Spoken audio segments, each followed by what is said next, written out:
First, let me start by saying, General Smith, I fully endorse MEU MU 3.0 and the force generating capabilities that come out of Quantico to support that concept, a base that I'm privileged and proud to represent thousands of Marines and Marine families. So it's a real gem, and I hope we continue to invest in that facility. It is a crossroads of the Corps, sir, as you know. Yes, sir. It's our home to our education system. Yes, sir. Just switching gears now, I want to talk a little bit about the Navy's Navigation Plan 2022, which defines distributed maritime operations as dispersing the fleet to deny adversaries targetable concentrations of forces. In fact, I believe, Admiral Caudle, you referred to this sort of framework in your opening statement. Does DMO remain operative doctrine, or has the department abandoned it? No, it remains operative. You know, it's the Navy's way to say expand and maneuver this part of the joint warfighting concept. Thank you. It underwrites the way we do business. Thank you. So the 2026 shipbuilding plan describes the Trump-class battleship as a forward command and control platform leading a surface action group.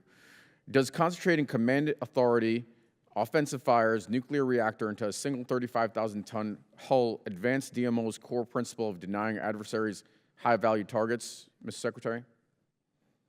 Congressman, the nuclear battleship would basically be able to bring firepower very quickly to a place. I mean, we were able to move the Ford carrier strike group from the Ford, went from Venezuela to the Mediterranean. I got it, but you're concentrating all of that into one hull, at one massive hull. And so I'm a former Army guy. I'm not an expert in naval warfare, but I'm going to quote retired Admiral James Stavridis, former NATO Supreme Allied Commander, who wrote in Bloomberg about the proposed battleship that, given today's drone swarms, stealthy submarines, hypersonic missiles, advanced torpedoes, offensive cyber weapons, putting lots of eggs in a handful of baskets doesn't make sense.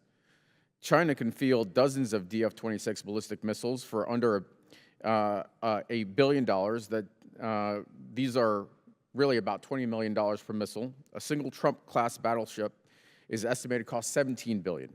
What is the department's assessment of that cost exchange ratio, and has any independent wargame concluded that a vessel costing 1,000 times more than the missile designed to sink it represents a sound investment?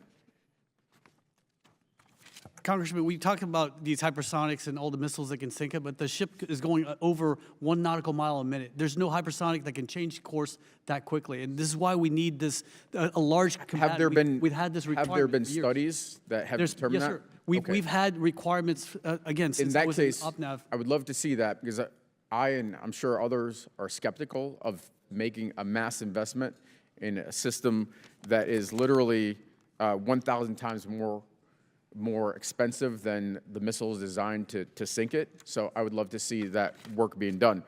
Now, the survivability here rests on lasers, railguns, and interceptors that don't exist yet. Is that correct? Congressman, it's still, the ship as it is right now can defend itself. I mean, it's got 200 VLS cells. Do we have railguns? Do we have railguns that are actually functional right now? Lasers and other. That's for future, Congressman. Right now, the ship as it is has 200 VLS cells that goes. Let me ask you a question. ESSM Block 2 to SM6 and SM3. Since we're talking about the president has demanded delivery by 2028. The current plan shows an order placed in 2036. Are you committing to deliver the battleship by 2028, or what is the delivery timeframe here? Sir, I think that it's realistic that that's a mid-2030 delivery since we've made it nuclear. And yes, there are railguns in existence. It's a linear motor. There's no physics complexity there.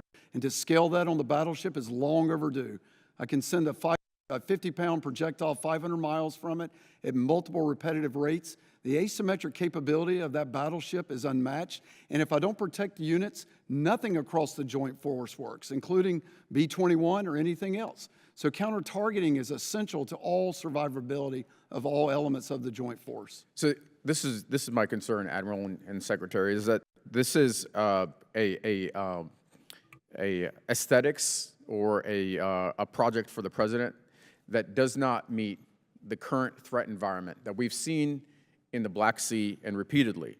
And I'll give you one pitch, is that if you're going to develop these capabilities, come see what's available in Dahlgren, because that is where a tremendous amount of the Navy's R&D And so if Gentleman's these time systems has are going to come in expired. place, it's going to come from Dahlgren. Thank you.